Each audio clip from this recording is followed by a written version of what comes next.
Love English Podcast. Hello, everyone, and welcome back to the Love English Podcast. We are here to help you learn English for your real life in a simple and natural way. I'm your host, Leo.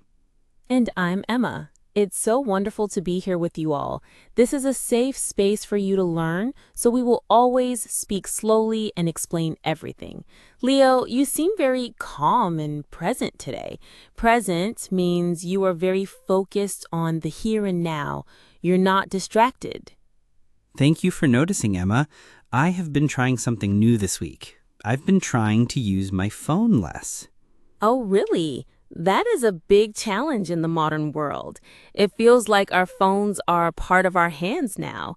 This sounds like a great topic for our episode today, talking about the internet and social media, but maybe from a different perspective. Exactly. We've talked before about the basic vocabulary, like scrolling and posting. Today, let's talk about the feeling of being tired of the internet and the idea of taking a break. I love this. So what you're doing is sometimes called a digital detox. What does that mean?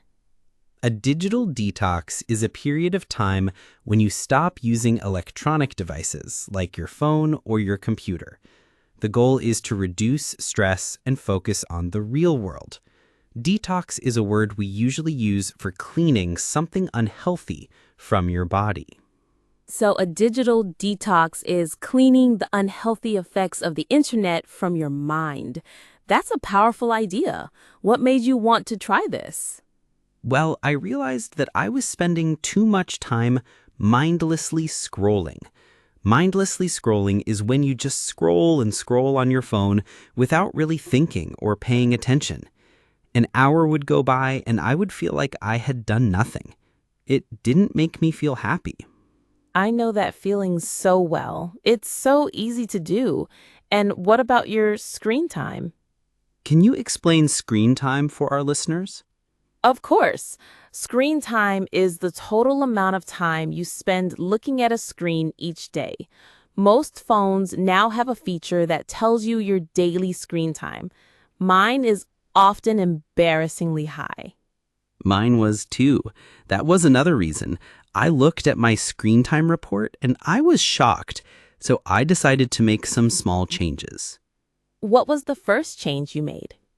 The first and most helpful change was to turn off my notifications. Notifications are the little sounds or messages that pop up on your phone to tell you that you have a new like, a new comment, or a new email. Oh, turning them off sounds scary. Don't you feel like you're missing something important? I was worried about that at first, but I realized that most notifications are not important. They are just designed to pull your attention back to the app. Without the notifications, I check my phone when I want to, not when the phone wants me to. I feel more in control. That is a brilliant idea. The notifications are a constant interruption. What's another change you made? I made a rule for myself. No phone in the bedroom.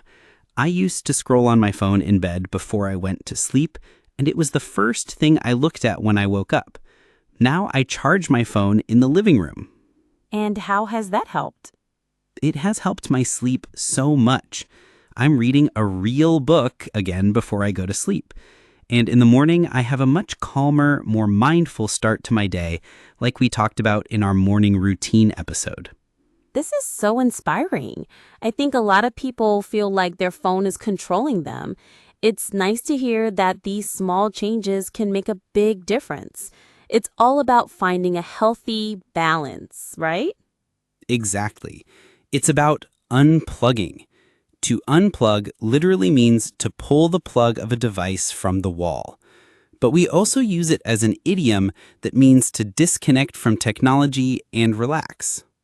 So when you are on vacation, you might unplug by not checking your work email. That's a perfect example. Now, I want to be clear, I am not saying the internet and social media are all bad. There are so many good things about them. I agree. We talked about this before. The biggest pro is that it helps us stay connected with friends and family who live far away. and it can be a great place to learn new things and find inspiration. But the con is that it can be addictive and it can make us compare our lives to others. So the goal is not to quit the internet forever. The goal is to use it mindfully and not let it control our lives. Let's do a little role play. Let's say you and I are making plans, and I suggest something that involves our phones. Okay, I'm ready. Hey, Leo, for our hangout this weekend, I saw this cool new virtual reality game we can play. We would both wear headsets. That does sound interesting, Leo. But I've been trying to reduce my screen time lately. I've been feeling a little overwhelmed by technology. Oh, really?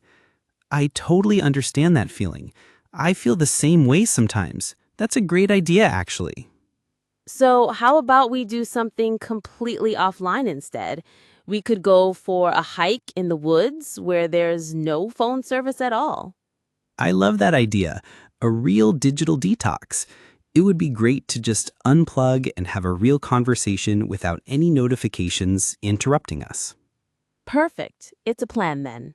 That was a great conversation. It showed how you can talk about your need for less screen time in a simple and positive way. It did. So, let's do our final summary. We learned some new, modern vocabulary about our online lives. We learned about screen time, mindless scrolling, and notifications. And we learned about the solution, a digital detox. To have a digital detox, you can unplug from your devices.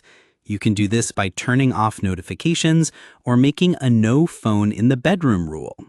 We learned that the goal is not to hate the internet, but to find a healthy balance between our online and offline lives and to be more present in the real world. We hope this lesson helps you think about your own relationship with technology. Thank you all for joining us on the Love English podcast. We will talk to you next time, maybe after we've had a nice little break from our screens. Thanks for listening to Love English Podcast. Remember, every minute you spend learning English is an investment in your future. Keep learning and see you in the next episode.